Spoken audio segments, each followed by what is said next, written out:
Bismillahirrahmanirrahim. Assalamualaikum warahmatullahi wabarakatuh. Salam sejahtera untuk kita semua. Berjumpa lagi dengan siniar LPMP NTB Bisa Bincang Santai. Kali ini kita kedatangan tamu nih teman-teman. Tamu kita ini istimewa. Beliau adalah Kadis Pendidikan dan Kebudayaan Kabupaten Sumbawa Barat, yaitu Ibu Kusnarti SPD. Di tengah-tengah kesibukan beliau ini menyempatkan diri hadir di tengah-tengah kita. Nah, kali ini kita akan mencoba menggali sedikit informasi Ibu terkait bagaimana program sekolah penggerak. Bagaimana Ibu kabar kali ini, sehat? Alhamdulillah sehat Ibu ya. Tentunya mudah-mudahan di tengah situasi yang seperti ini kita harus tetap sehat Ibu. Siap, alhamdulillah Ibu ya. Nah, kemudian gini Bu, Ibu sebagai Kadis Pendidikan ini, bagaimana sih keadaan atau situasi pendidikan kita di KSB Ibu? Sebelum kita masuk seperti apa kondisi pendidikan di Kabupaten Sumbawa Barat, pastinya kita mulai dari visi dan misi Kabupaten Sumbawa Barat. Siap. Ya, jadi visi dan misi Kabupaten Sumbawa Barat, visinya itu KSB baik dalam gotong royong. Baik dalam gotong royong. Baik dalam gotong royong. Selanjutnya visi itu di breakdown dalam misi.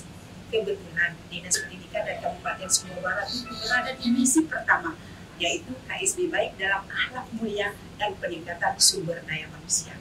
Nah, terkait itu, maka dari misi itu diaplikasikan di dalam dunia pendidikan, yang alhamdulillah diberi amanah saya memimpin Dinas Pendidikan dan Kabupaten Sumbawa Barat. Pastinya mungkin yang pertama terkait bagaimana sih gambaran pendidikan di Kabupaten Sumbawa Barat. Nah, untuk mewujudkan misi tadi, maka kita melihat faktor pertama yaitu akselerasi pendidikan. Akselerasi ini berkaitan dengan layanan pendidikan. Ya. Alhamdulillah di Kabupaten Sumbawa Barat, mulai dari PAUD, kemudian SD dan SMP, itu sudah ada di setiap desa dan kelurahan. Jadi itu PAUD saat ini swasta dan negeri itu di posisi 28. Kemudian SMP-nya 37, swasta dan negeri, kemudian SD-nya 137. Tersebar di 8 kecamatan dan 63 desa. Nah, dalam hal ini tidak cukup tentang layanan pendidikan, tapi di sana juga terkait dengan Satpas. Nah, terkait dengan sarana dan prasarana, alhamdulillah untuk dunia pendidikan, institusi pendidikan di Kabupaten Sumbawa Barat bukan saja SPM yang terpenuhi, tetapi sudah sampai tingkat SMP. Bahkan ada juga yang sudah melewati SMP, Standar Nasional Pendidikan.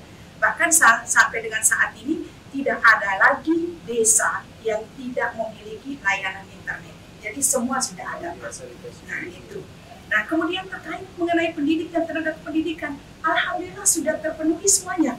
Belum lagi dengan tenaga P3K yang baru-baru ini terekrut di P3. Itu alhamdulillah sudah terpenuhi. Hanya beberapa mata pelajaran saja di jenjang SMP yang memang masih kurang. Nah kemudian tidak cukup itu. Artinya bagaimana kita bisa meningkatkan kompetensi ini lalu berkolaborasi dengan semua stakeholder yang ada di Kabupaten Sumbawa Barat. Berarti bersinergi betul Ibu ya antara institusi pendidikan dan stakeholder yang lain. Artinya kenapa salah satu yang ditujukan atau menjadi tujuan itu bisa tercapai dengan baik kalau ada sinergi. Iya. Kalau berbicara sinergi, maka harus gotong royong. Visi kita sudah jelas, KSB baik dalam bergotong royong. Jadi di semua lini pembangunan di Kabupaten Sumbawa Barat bersama selalu dikerjakan dengan cara gotong royong, termasuk dalam dunia pendidikan. Kami bersinergi dengan CSR, kemudian dengan pengusaha-pengusaha. Alhamdulillah, insyaallah. Biasanya situasi atau kondisi yang terbangun di sana, berarti kalau kita melihat ke belakang ini kan kabupaten baru nih Bu ya, secara istilahnya baru-baru terbentuk lah itu ya. Tapi secara ini sistem yang terbangun sudah luar biasa kalau kami dengar cerita itu. Kemudian berikutnya ini terkait persiapan mungkin terkait persiapan Ibu di Kabupaten Sumbawa Barat menghadapi atau melihat program kementerian terkait program sekolah penggerak dan penggerak ini seperti apa persiapan Ibu di sana melihat? Terima kasih. Alhamdulillah yang kami pantau sih kebijakan di Kemendikbud terkait masalah program-program di Kemendikbud. Salah satunya yaitu sekolah penggerak itu berada di episode. Ya. Kalau sekolah penggerak itu berada di episode ke-5, kemudian sekolah penggerak guru penggerak tadi di episode kelima, sekolah penggerak berada di episode ke-7. Alhamdulillah sih meskipun sedikit guru penggerak kami baru 5, insya Allah kami akan sharing dengan anak daerah untuk bisa memperbanyak kembali guru penggerak. Kemudian sekolah penggerak itu di episode ke-7. Jadi langkah-langkah kami yang sudah kami lakukan, yang pertama pastinya kami sudah bangun komitmen dengan pemerintah daerah, artinya dengan lahirnya nota kesepakatan. Iya, betul. Iya. Kemudian selanjutnya kami melakukan sosialisasi terkait sekolah penggerak di kepala sekolah. Karena kalau berbicara sekolah penggerak, begitu kepala sekolahnya lulus di seleksi penggerak, maka dengan sendirinya sekolah itu menjadi sekolah penggerak. Nah, kemudian langkah yang selanjutnya yang kami lakukan bekerja sama dengan LPMP. Bagaimana tahapan pendaftaran untuk sekolah penggerak? Nah, yang terakhir mungkin tahapan terakhir itu kami lakukan pemetaan. Karena tidak semua sekolah boleh mendaftar menjadi sekolah penggerak dengan persyaratan. Jika kepala sekolahnya itu punya masa tinggal 1 periode, maka tidak boleh. Ya, dia 4 tahun, sementara sekolah penggerak ini 3 tahun, tetapi 3 tahun itu dia baru terlaksana 1 tahun setelah di SK-kan. Itu yang kami lakukan, seperti itu persiapan terkait dengan sekolah penggerak. Ini artinya mungkin nanti praktek baik yang Ibu laksanakan di sana akan menjadi paling tidak ya contoh untuk teman-teman kita di kabupaten lain. Kenapa ini Ibu Kadis kita undang, ya hal-hal seperti ini yang ingin kita gali. Kemudian berikutnya Ibu nih ya Pak, kira-kira rencana ke depan, kita ini sudah melakukan persiapan yang terkait program sekolah penggerak dan penggerak. Rencana ke depan di KSP itu apa capaian yang ingin kira-kira target-target apa terkait program sekolah penggerak ini? Iya. Kalau berbicara sekolah penggerak, anggarannya untuk seluruh Indonesia pastinya dibatasi kuotanya. Nah, kalau terkait dibatasi kuota, mungkin kalau langkah pertama begitu ada sekolah penggerak, alhamdulillah di Kabupaten Sumbawa Barat kita saat ini baru terdaftar 65. Iya, mudah-mudahan ini bisa lulus. Di jenjang SD, SMP dan TK. Jadi ada 65. Mudah-mudahan ini bisa lolos di seleksi. Ya. Nah, kalau sudah seperti itu, langkah pertama yang kami lakukan karena kita begitu masuk sebagai sekolah penggerak ini sudah secara regulasi, memang dia akan dengan sendirinya menerima bos kinerja. Nah, berbicara bos kinerja, mungkin untuk membuat sekolah penggerak menjadi sekolah yang hebat dan menjadi model nantinya karena terbatas adanya di kabupaten, tentunya tidak cukup dengan anggaran yang hanya 100 juta. Nah, bagaimana menyikapi itu? Nah, alhamdulillah, karena memang sekolah penggerak ini kalaupun bisa lolos nanti akan di SK-kan di Juni. Ya, dengan anggaran yang 100 juta untuk bos kinerja, tentunya kita ini bisa seperti apa dia nanti itu rencana penggunaan anggaran itu. Kekurangannya karena kita belum membahas anggaran untuk 2023, langsung kita bisa sikapi masuk di situ. Sharing dengan dana daerah. Jadi saya pikir tidak ada sulitnya untuk mendukung keberhasilan suksesnya sekolah penggerak. Kemudian pastinya kita mempersiapkan program-program strategis. Bagaimana supaya sekolah penggerak itu tidak cukup hanya 65. Kita terus membuat dengan sekolah penggerak ini mereka yang 65 menjadi role model untuk sekolah-sekolah yang lain. Sehingga seluruh KSB kami harapkan ke depan bisa menjadi sekolah penggerak seluruhnya dengan dukungan anggaran daerah. Nah, kalau berbicara Pak, tujuan sekolah penggerak kan pada akhirnya ingin menciptakan profil pelajar Pancasila. Nah, sebenarnya berbicara masalah profil pelajar Pancasila, itu tagline Kabupaten Sumbawa Barat itu ada yang namanya IJS, Pak. Ikhlas, jujur, dan sungguh-sungguh. Ikhlas, jujur, dan sungguh-sungguh. Itu tagline-nya Kabupaten Sumbawa Barat. Artinya itu semua berlaku di seluruh segi bidang pembangunan, termasuk di dalamnya pendidikan. Kemudian visinya KSB baik dalam gotong royong. Nilai-nilai inilah yang sudah ada di KSB jauh sebelum sekolah penggerak dan program guru penggerak ini ada, KSB sudah miliki itu.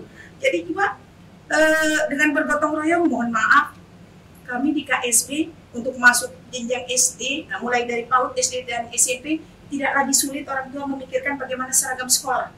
Karena memang seragam gratis ya pada awal masuk. Ini bentuk kolaborasi gotong royong. Kemudian untuk peningkatan iman Ya, salah satu ciri profil Pancasila kan, profil pelajar Pancasila kan berakhlak mulia, bertakwa. Nah, di sana di setiap sekolah diharapkan, bukan diharapkan lagi, dianjurkan untuk selalu mengadakan kegiatan yang berbau keimanan. Ya, mohon maaf kalau alhamdulillah di KSB ini kebetulan mayoritas beragama Islam, maka tetap ada pagi mengaji selama 15 menit. Ya, kemudian ada kegiatan imsak di hari Jumat, ini peningkatan keimanan. Kemudian ada lagi sih yang lebih keren lagi, di KSB itu ada yang namanya forum yasinan. Forum yasinan? Ya, yasinan ini atau itu forum itu diadakan di malam Jumat. Itu malam Jumat? Ya, malam Jumat di kediaman Bapak Bupati. Ya, karena kami belum memiliki aula pendopo yang luas. Nah, jadi di situ Pak Bupati memfasilitasi forum yasinan malam Jumat ini? Iya, dan seluruh kepimpinan OPD hadir di situ. Seluruh? Iya, mulai dari sholat maghrib bersama, setelah itu yasinan bersama, makan bersama. Luar biasa. Iya, baru nanti ada dialog. Iya, dialog itu apa yang terjadi, Pak? Dialog itu tidak ada batasan antara pemerintah dengan rakyat. Aspirasi rakyat dibagi per kecamatan. Ya, artinya mungkin malam ini karena tidak mungkin ya satu di malam Jumat itu semua hadir. Artinya mungkin malam Jumat ini 2 kecamatan. Selanjutnya apa yang menjadi masalah di setiap tempat, di setiap desa, di setiap dusun itu teratasi malam itu juga. Baik. Artinya gini, mohon maaf Ibu saya potong sedikit. Iya. Kalau melihat dari yang Ibu terangkan, ini akan punya kolerasi kebijakan kementeriannya itu pendidikan berkarakter. Iya. Pendidikan berkarakter itulah yang sudah diterapkan di KSP kalau saya melihat saya seperti Ibu terangkan. Jadi sebenarnya pendidikan berkarakter itu coba lihat tujuan akhir dari sekolah penggerak itu kan mewujudkan pendidikan yang nyaman, aman, dan inklusif. Inklusif ini artinya tidak ada batasan antara pemerintah dengan rakyat. Begitu juga di dalam kegiatan pembelajaran, tidak ada lagi batasan antara guru dengan murid. Jadi guru itu bukan seorang sosok menarik gading gitu yang tidak bisa disentuh selama ini, yang merupakan satu-satunya sumber belajar gitu. Ini yang kita coba bangun. Nah, di yasinan itu kebetulan kami juga menghadirkan peserta didik. Mereka bisa melihat. Yasinan di yasinan kami hadirkan yang kelas-kelas yang tinggi, kalau untuk SD kelas 5 dan kelas 6 mereka hadir di perwakilan masing-masing sekolah. Jadi bisa melihat, oh seperti ini daerah, maka itu juga akan diterapkan di kegiatan pembelajaran. Jadi yasinan itu singkatannya Pak, selain dari apa yang ada di dalam yasinan, layanan setara, inklusif, andalan. Dan alhamdulillah karena program itu Pak, kami mendapat penghargaan dari dunia regional Asia Pasifik. Iya. Ya. Jadi kalau kita lihat dari itu bisa dikatakan inovasi sampai mendapatkan penghargaan dari Asia Pasifik ya. Kembali lagi ke ini terkait program kita ini. Misalkan gini, kita sudah merencanakan ini, Ibu sudah siapkan anggaran, sudah melakukan segala macam persiapan dan lain sebagainya. Pastinya kan ada kendala nih Bu, yang kita hadapi ya di lapangan, namanya di lapangan tentunya pasti ada. Kira-kira kendala apa yang mungkin yang sudah Ibu temukan di Kabupaten Sumbawa Barat seperti apa ini? Iya, jadi alhamdulillah ya, setiap kebijakan apa saja ingin maju, kalau tidak ada kendala belum keren ya, belum hebat. Nah, jadi kendala yang pertama yang kami dapat, karena memang menurut kami ini agak telat dia sosialisasi terkait sekolah penggerak Pak itu di Januari, kemudian dia harus berakhir di tanggal 28 Januari pendaftarannya. Nah, ini yang buat salah satu kendala pertama, sehingga harapan kami ingin banyak gitu guru kepala sekolah yang daftar, tapi karena kendala ini waktu. Nah, itu yang buat ini, sehingga salah satu kendala pertama. Kemudian kendala kedua Pak, pola pikir kepala sekolah ini yang seringkali mindsetnya kepala sekolah berpikir ini sudahlah, ini kan kita sudah tua juga gitu, Anda usah gitu kan, inilah terus kita bangun komitmen di setiap kesempatan bahwa pendidikan itu perlu dan itu berlangsung seumur hidup itu. Nah, yang paling ini Pak, kami harapkan justru yang akan menjadi sekolah penggerak itu adalah sekolah-sekolah yang ada di pinggiran gitu, biar mereka mendapat perlakuan yang sama, tidak ada beda. Oh ternyata sekolah di atas gunung itu keren juga, nggak kalah dengan di kota. Tapi Pak, mereka Karena komitmen, salah satu komitmen sekolah penggerak itu tidak boleh dimutasi dan rotasi selama 4 tahun. Ini yang menjadi kendala, Pak. Itu Tapi salah terus satu kendala, Ibu, ya? iya itu terkait masalah mutasi, mereka kepingin masuk kota kan gitu. Ini yang salah satu menjadi kendala pertama. Tetapi kami dengan seluruh yang ada di dinas ya, di bidang GTK, wabil khusus tim-tim PMO, artinya kami memberi support gitu, meninggalkan tempat tugas, tinggalkan kenangan yang bagus. Jadi itu yang menjadi amal ibadah gitu nantinya, seperti itu. Berarti itu termasuk ke solusi juga, Ibu ya. Tadinya saya mau tanya nih, Bu, apa misalkan kendala yang Ibu hadapi kan sudah nih dijelaskan. Kemudian solusinya sudah Ibu salah satu jelaskan.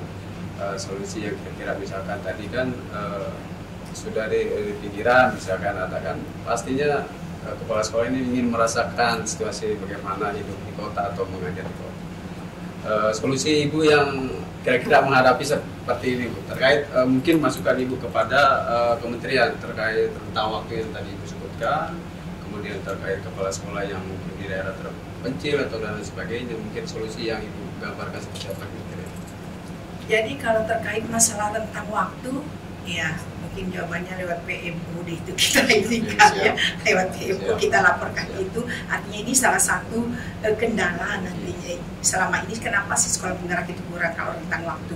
Kalau yang terkait masalah mereka takut itu tidak dimutasi 4 tahun, kami terus bahkan memanggil khusus gitu, bahwa menjadi pendidik itu saya bilang tinggalkan yang bagus-bagus. Ada akhirnya mereka juga dengan masukan motivasi kami berikan, ini ada anggaran, ibu tidak bekerja sendiri, sekolah ibu bapak ibu ini insya Allah akan menjadi contoh bukan hanya di KSB, bisa jadi nanti ibu akan menjadi narasumber di tingkat nasional. Bermacam-macam upaya lah kita supaya mereka mau mendaftarkan diri. Alhamdulillah sih yang seatap juga mau juga gitu. Karena ini mungkin yang perlu ditahu juga untuk teman-teman kita di KSB dan mungkin se-Indonesia ya. Jadi apapun yang dilakukan di sekolah penggerak ini terpantau terus di kementerian karena sistemnya kan online Ibu. Jadi Pak Menteri juga bisa saja nih apa yang dilakukan di sekolah bisa saja beliau langsung pantau di KSB di sekolah ini misalkan. Ternyata begini seperti itu. Jadi karena tidak terbatas oleh waktu dan situasi karena zaman teknologi dan informasi saat ini kan luar biasa berkembang Ibu ya, jadi sewaktu itu bisa dipantau. Jadi apapun yang dilakukan oleh Bapak Ibu guru sekolah maupun guru penggerak pasti akan terpantau seperti itu. Jadi mungkin apa harapan Ibu yang terakhir Ibu, harapan Ibu terkait tentang program sekolah penggerak ini? Harapan kami sih tidak muluk-muluk, paling tidak di KSB itu bisa semua sekolah yang ada di Kabupaten Sumbawa Barat di semua jenjang itu bisa menjadi sekolah penggerak. Alhamdulillah luar biasa semuanya nih, bukan di sini luar biasa. Boleh keluar testimoninya? Boleh dong. Iya. Boleh. Jadi Merdeka Belajar, pendidikan bermutu, KSB baik. Mantap, luar biasa. Oke, terima kasih loh Bu. Ini kalau kita lihat semangat Ibu, saya kalau tidak dibatasi waktu pengen ngobrol lagi nih banyak. Aduh, saya juga sedang wawancara di kantor gitu. Terima kasih. Jadi sekali lagi Ibu terima kasih sudah bisa menyempatkan waktu di ruang siniar kami. Mudah-mudahan ada kesempatan dan lain waktu kita bisa bincang-bincang santai lagi tentunya tentang pendidikan. Amin. Sekali lagi terima kasih Bu Kades. Demikian siniar kita pada kesempatan kali ini. Jangan lupa ikuti terus siniar LPMP NTB Bisa dan tentunya dengan narasumber dan materi-materi yang terupdate tentunya. Wabillahi taufiq wal hidayah. Assalamualaikum warahmatullahi wabarakatuh. Salam sehat untuk kita semua. Terima kasih.